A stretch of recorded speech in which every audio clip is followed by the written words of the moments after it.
दिल्ली के सीएम अरविंद केजरीवाल की गिरफ्तारी के बाद देश की सियासत गर्मा गई। आम आदमी पार्टी के तमाम नेता मोदी सरकार पर इस समय हमलावर हैं। कांग्रेस सांसद राहुल गांधी ने भी केजरीवाल के परिवार से बातचीत कर मदद का भरोसा दिया है। इन सब के बीच यह जानना जरूरी है कि दिल्ली शराब घोटाले की कड़ी शुरू कब और कहां से हुई। नमस्कार, मैं हूं समंदर सिंह राजपूत और आप मेरे साथ देख रहे हैं समंदर अलर्ट। इस केस की पूरी कहानी बताते हैं। नवंबर 2021 साल 2021 के अंत में दिल्ली की केजरीवाल सरकार ने नई एक्सरसाइज पॉलिसी लेकर आई थी। इस नई पॉलिसी का नाम था दिल्ली शराब नीति 2021-22। अब बात करते हैं 31 जुलाई 2022 की। लगभग एक साल बाद दिल्ली में विपक्षी पार्टियों ने आप सरकार की ओर से लाई गई इस नई नीति का विरोध करना शुरू कर दिया। विपक्ष का कहना था कि दिल्ली सरकार शहर में शराब को बढ़ावा दे रही है। चौतरफा विरोध के बाद दिल्ली सरकार ने इस नई नीति को वापस ले लिया। अब 17 अगस्त 2022 नई पॉलिसी जांच के घेरे में आ गई। केंद्रीय जांच एजेंसी सीबीआई ने इस मामले में 15 लोगों के खिलाफ जांच शुरू की। इनमें दिल्ली के उस वक्त के उप मुख्यमंत्री मनीष सिसोदिया भी शामिल थे।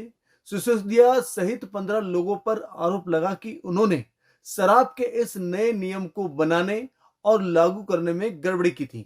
19 अगस्त 2022 सीबीआई ने सिसोदिया के ठिकानों पर छापेमार कार्रवाई की।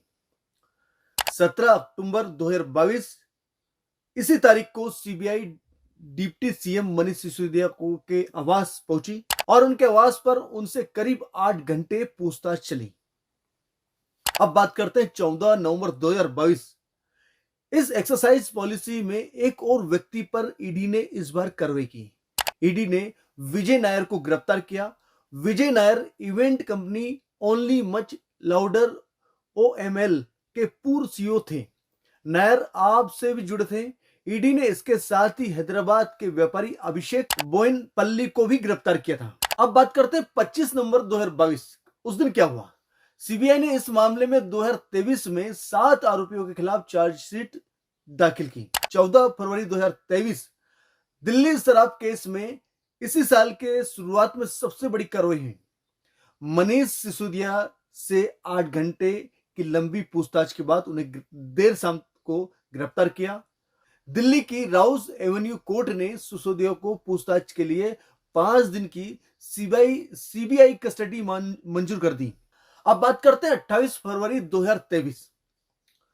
सिसोदिया ने सीबीआई की गिरफ्तारी के खिलाफ सुप्रीम कोर्ट का रुख किया। सुप्रीम कोर्ट ने जमानत याचिका खारिज कर दी और उन्हें हाईकोर्ट जाने के लिए कहा। इसके बाद जेल में बंद मंत्री सत्येंद्र जैन के साथ दिल्ली मंत्रिमंडल से इस्तीफा दे दिया था उसी डेट को। इसके बाद 4 मार्च 2023 की बात करते हैं। दिल्ली की अदालत ने सिसोदिया की सीबीआई हिरासत 6 मार्च तक बढ़ाई। अब 9 मार्च 2023 यानी ईडी ने सिसोदिया को दूसरी बार पूछताछ के बाद गिरफ्तार किया। 4 अक्टूबर 2023 के इस केस में आपके तीसरे नेता पर कार्रवाई हुई। ईडी ने आप नेता संजय सिंह के आवास की तलाशी ली और उसके बाद उनके करीबी सहयोगियों के परिसरों की भी तलाशी ली गई। संजय सिंह को उनके दिल्ली आवास पर ईडी अधिकारियों ने दिन भर की पूछताछ और पूछताछ के बाद उन्हें हिरासत में लिया। 2 नवंबर 2023 दिल्ली एक्सरसाइज स्कीम में ईडी ने इस बार सीधे सीएम केजरीवाल को समन भेजा। इसके बाद 18 दिसंबर, 3 जनवरी 2024 को और 18 जनवरी, 2 फरवरी, 19 फरवरी और 26 फरवरी, 4 मार्च और 17 मार्च तक 9 समन जारी किए गए अरविंद केजरीवाल को। 21 मार्च 2024 यह दिन ईडी के समन को दिल्ली के सीएम ने दिल्ली हाईकोर्ट में चुनौती दी। साथ ही मांग की कि वहां गिरफ्तार न करने की शर्त पर समन पर ईडी दफ्तर जाएंगे। दिल्ली हाईकोर्ट ने गिरफ्तारी पर रोक लगाने की मांग को ठुकरा दिया। इसके बाद ईडी ने केजरीवाल को 10वां समन भेज दिया। 21 मार्च 2024 ईडी शाम को केजरीवाल के आवास पहुंची। 2 घंटे तक चली लंबी पूछताछ के बाद देर शाम उन्हें गिरफ्तार किया। उन्हें रात भर ईडी दफ्तर में रखा गया और शराब घोटाले में अरविंद केजरीवाल की गिरफ्तारी के बाद ऐसे कई मुख्यमंत्रियों की लिस्ट भी शामिल हो गई जिन्हें करप्शन के आरोप में जांच एजेंसियों ने गिरफ्तार किया।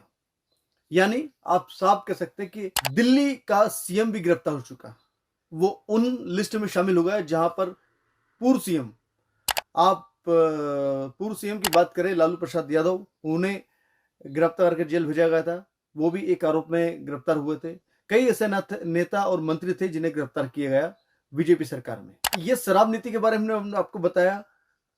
ईडी की हिरासत में अभी केजरीवाल है, उनको कस्टडी बढ़ा दी है और आगे भी उनसे ईडी लगातार पूछताछ कर रही है।